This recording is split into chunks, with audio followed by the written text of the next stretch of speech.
Welcome to How to Build a Killer Website That Actually Sells Homes. This is version 2.0. We are your hosts today. I'm Matt Riley with Builder Designs, and along with me is Chip Johnson, and we're going to dive right in. So nothing says get a good session started like some legal disclosure, so we're going to leave that up there for, all right, that's long enough. Let's move on.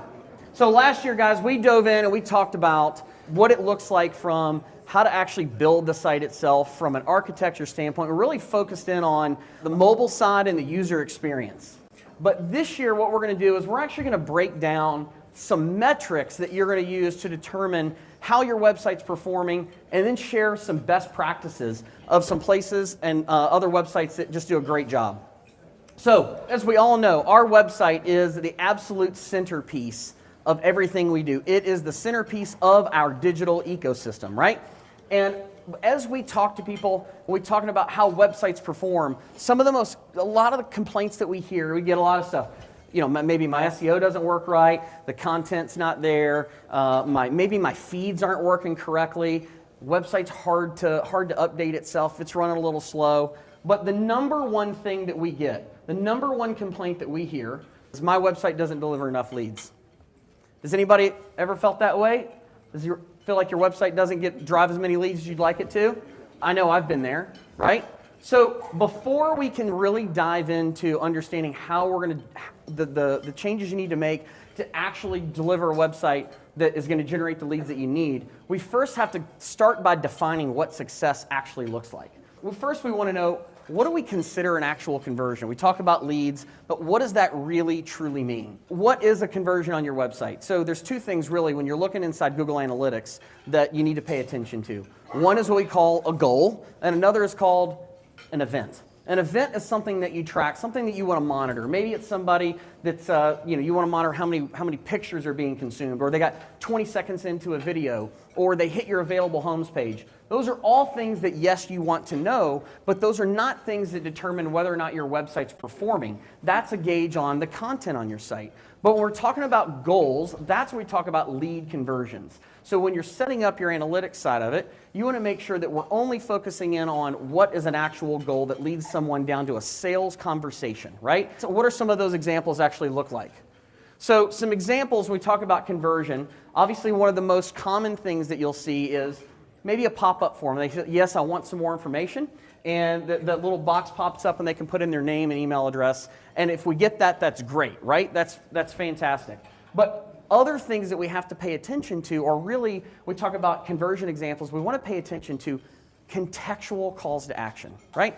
So here's some examples as you're looking at your screen. So we see the first pop-up there with the form. But one of the things that we do here, and as you notice, these are actually all mobile screenshots of the websites. Why is that? Because we know that over 70% of all home builder traffic is coming in on a mobile device.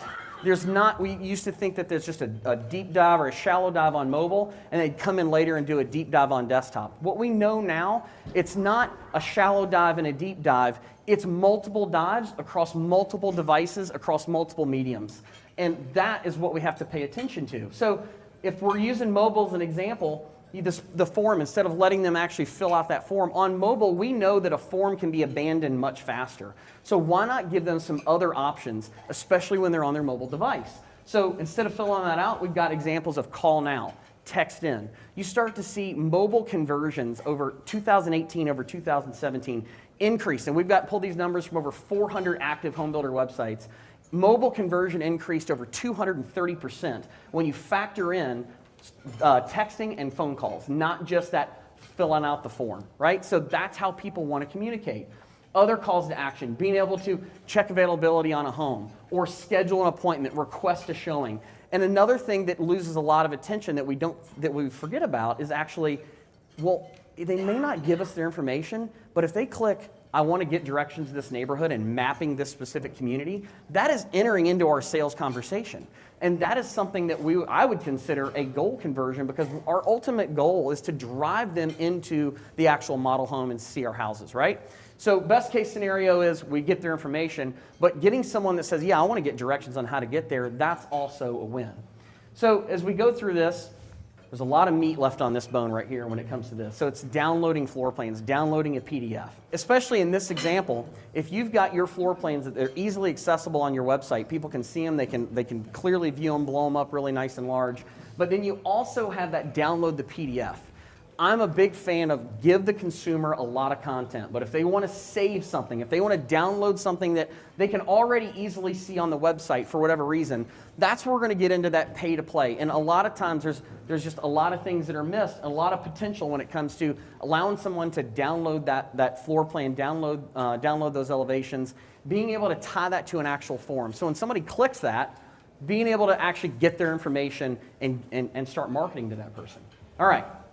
So other good contextual calls to action, right? So types of conversion, request a showing. We just talked about that. So what you're going to see here, when make it make sense, when you're evaluating your website, if you are deep into a community page or you're on a floor plan or an inventory home page, if that customer is actually looking for homes, they know language like I need to request a showing. If they're working with a real estate agent, they know that I need to set up a showing. Using contextual calls to action with where they are in the process of their home buying experience is what we need to use. Instead of things like just everything is ask a question. Got questions? We have answers. Just don't use those generic things as you go deeper into your site because the customer is going deeper and deeper into your sales ecosystem, right?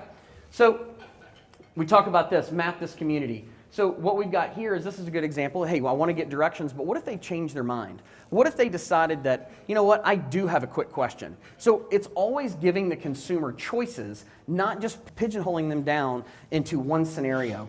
A lot of times as builders, we want to force them down a funnel that is convenient for us and not convenient for the customer. So when you talk about the sales process, we want people to go through budget area community before we're even showing them floor plans and information, right? Well, the consumers don't want that. They want a frictionless experience. Make it contextual, make it make sense to them, and give them multiple options where they are that are all a little different. And when you do that, you'll start to see the needle move.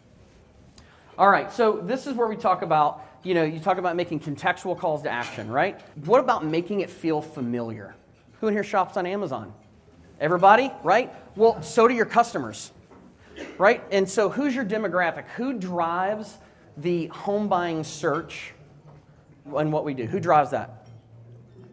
Female, right? Female, they're the ones that are the drivers. So this is a really smart example. So Shop for Homes is a much better way to say, hey, come look at what we have instead of, you want to see where we build, right?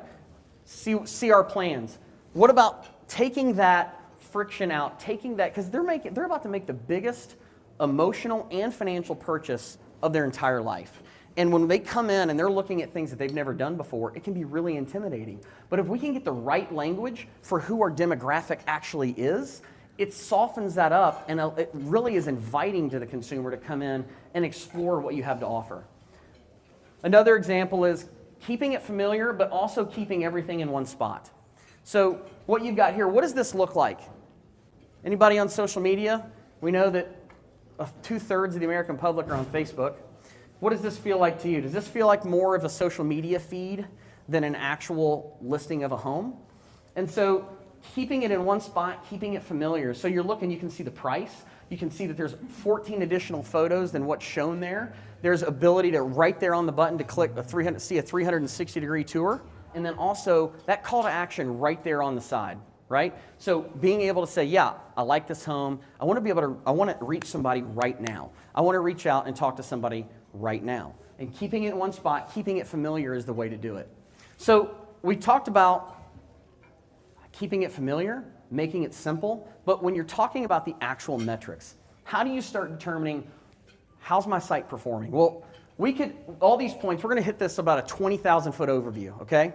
And the reason is each one of these points we could spend 15 minutes apiece on talking about each one, but this is a formula that's going to give you the basics on how to determine your actual performance of your site. So you're going to take your total website visits that are coming in, and then you're going to factor in what your conversion percentage is. So websites that are coming in, how many are converting to an actual lead? How many are entering into my sales cycle? And then we're going to take that number and then figure out how many are actually setting appointments from those leads, and then how many appointments are showing up, and then how many went to contract and close, right? Again, we could break this down and spend 15 minutes on each one of these bullets. But if you look at that from a 20,000 foot overview, you'll be able to see needles moving. You're going to be able to see and monitor your percentages of increases or decreases when you're monitoring it this way. We talk about the website, but the reality of it is the website is really a sum of all of its parts. And what you see here is the website is the centerpiece, but all of the other things, it's like a cog in the wheel. All the gears are churning. And when you start taking one of those gears out, the machine either completely breaks down or it really runs a lot less efficiently than it did in the past. So all of these things are keys. And we couldn't put a slide that represents all the pieces because you wouldn't be able to read it. But these are the top things that you've got to pay attention to. But the one piece that we want to highlight, because this is how we drive the traffic back to our site, if we've got to focus on content. And on the builder side of things, one of the things that I feel like we see all across the country is we really have a nationwide content epidemic, or really a lack thereof content, right? So as we get into it and everybody raised their hand when they said they shopped on Amazon. So if you were shopping for anything, but this example, this is actually a pair of headphones for $60. If you came to Amazon and you were looking for a pair of headphones for $60 and you came across this listing and it had no product information, it had no photos, you can get as much content as your heart desires on Amazon on a $60 widget. It doesn't matter. I counted, there was a KitchenAid blender. I counted, there were 27 pictures, 4 videos, and a breakdown of all the different models for a $200 blender. But if you came to this for $60, what would your thought be when you saw this page? Does this look legitimate to you? Would you spend $60 without getting the content? Right? So what about this? This is an $820,000 house. But the problem is, and what we've done is we've pulled all the names out of here to protect the innocent, right? But the problem is we wouldn't spend $60 or $100 on Amazon if the content page looked like that. What do we feel like the buyer's expectations are when they make it to our website and this is what they do every single day? And if you wouldn't spend $60 and then they come to a home builder site and they see this, that's a big letdown, right? And so how much confidence does that give the consumer about the legitimacy of us or the product that we're selling? So we've talked about keeping it familiar. We've talked about how to track it, right? We talk about Amazon and what you're used to doing and how you're used to shopping. But how far away do you think we actually are from e-commerce on the home building side of things? Guys, it's here. E-commerce on home building is here. And this is happening out there right now. It's buy it now, right? How much action do you think that's going to get when people are used to seeing that every single day? Buy it now, right? One click shopping. E-commerce is here, and we have to make sure that we're aware of that. And so as we get into it, we actually can't talk about e-commerce. We can't talk about the numbers that we're driving and the metrics that we're doing without really getting in and analyzing big data, right? So big data and behavioral analytics. And we're going to dive right deep into that right now. So what I'd like to do now is take a look at the ever-expanding world of big data and deconstruct that in a way that we can understand how big data can help us drive performance and get a better look at user behavior. By now we all know that we have a digital footprint. Everything we do online, every text we send, every Facebook post we make, it's all being tracked and stored in a database somewhere by somebody. You roll all that up into one big ball, that's big data. What we care about, by and large, that's more valuable than that is the user data piece. And user data happens when we visit a website multiple times. So if we look at user data, think about you visit a website multiple times. Every time you go there, you're leaving behind a roadmap of user behavior. And if you look at that, you can start to glean and blend together prototypes and what you need to do to make your website better. So that's the whole thing that we're looking at when we look at user data. And that's how we drive performance. And big box e-commerce has been doing this for years, and they spend hundreds of millions of dollars every year doing that because for them it's the difference between selling a product or not. You know, an abandoned shopping cart, that's just that's a deal breaker for them. So, you know, when you talk about big box e-commerce and user behavior and big data and all that, you really have to talk about what Amazon's done in the marketplace because those guys are absolutely killing it. In a $500 billion market, they're at 51% market share. The next closest being Walmart is 3.9%. I mean, we're talking a big difference. And one of the reasons why they do that is because their website. It's true that they've been doing this a lot longer, and they've got about a 25-year head start, so they've got a big head start, but they spend a lot of time looking at data and analyzing data, and so that they have a great idea of what they need to do to present a user experience that is going to sell product. Because remember, Amazon's not selling a product that's any better than any other product. They just make it easier to buy that.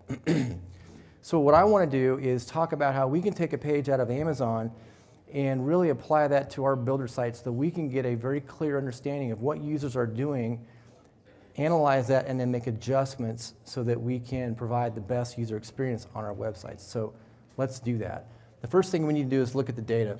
Builder Designs hosts 443 home builder websites, and we get about 16 million unique users per year.